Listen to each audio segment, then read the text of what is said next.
whenever you do letter of visits, always remember कि आप please visit letter का pattern जरूर पढ़ा करो।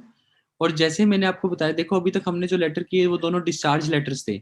डिस्चार्ज लेटर का मतलब क्या होता है, जो भी पेशेंट के लिए डिस्चार्ज प्लान होता है वही मेन तरीका होता है कि हम उसके बेस पे डाटा सिलेक्ट करते हैं।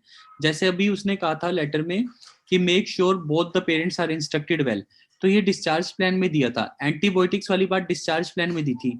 उसी के हिसाब से मैंने acute upper respiratory tract infection को जरूरी समझा।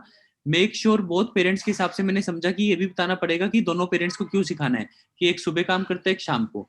ऐसे ही जब विजिट वाली लेटर आती है तो आज की विजिट से इंपॉर्टेंट कुछ नहीं होता, क्योंकि पेशेंट को अगर टुडे आज प्रॉब्लम नहीं होती तो हम पेशेंट को भेजते ही क्यों। और खासकर डॉक्टर के पास या ऑर्थोपेडिक सर्जन यानी बड़े डॉक्टर के पास भेजने का तो कोई स्ट्रॉन्ग रीजन होना चाहिए।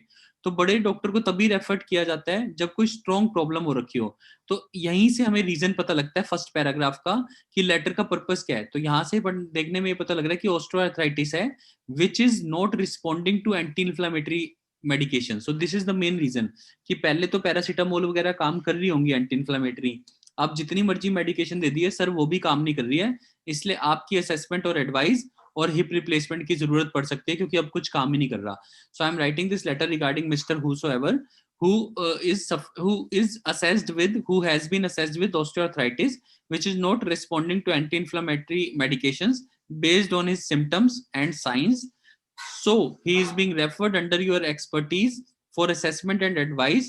And please note, and there is a possibility of hip replacement as well. There is a possibility of hip replacement as well. तो मेरे को लग रहा है सर पॉसिबिलिटी है, वो तो आप बड़े डॉक्टर हो आप ही बताओगे। तो पर्पस ऐसे निकालते हैं लेटर का, और इतना ही रफ होना चाहिए और इतना इजीली से पर्पस क्लियर होना चाहिए। बाकी फिर विजिट लेटर का पैटर्न मैंने आप सबको भेज रखा है, जब भी आपको दिक्कत आती है विजिट लेटर का पैटर्न देखो, बाकी सब कुछ आसान हो जाता है।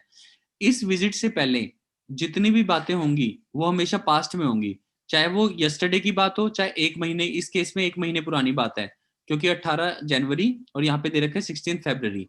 तो बात चाहे कितनी पुरानी हो, चाहे यस्टरडे की भी बात हो, यानी यहाँ पे 16 की जगह 15 फरवरी दिया होता तो मैं यस्टरडे लिखता, कभी भी 15 नहीं लिखता, क्योंकि 16 से पहले अगर 15 दिया तो मैं उसको यस्टरडे ही लिखूंगा और हमेशा पास में लिखूंगा। Was complaining of, was assessed with and had dyspepsia which was secondary to, so medication was changed to titocol and Mylanta was added। इतना सिंपल। सो 13 नवंबर में पहली बार आया था, उसके बाद जनवरी में आया, जनवरी के 6 दिन बाद दोबारा आया क्योंकि मेडिकेशन चेंज करवाने आया, क्योंकि वो मेडिकेशन उसे तंग करने लगी थी, उसे डिस्पेप्सिया हो गया था। और फिर आज 1 महीने बाद आया है, तो अब तो वो कह रहे हैं मेरे को एंटी इन्फ्लेमेटरी मेडिकेशन काम ही नहीं कर रही। तो मतलब तो इस कारण से सर आपकी, हमें, आप बड़े सर्जन हो, आप ऑर्थोपेडिक सर्जन हो, आप ही हमें बता सकते हो कि पेशेंट को क्या प्रॉब्लम है। तो विजिट लेटर का पैटर्न आप सबके पास है ही।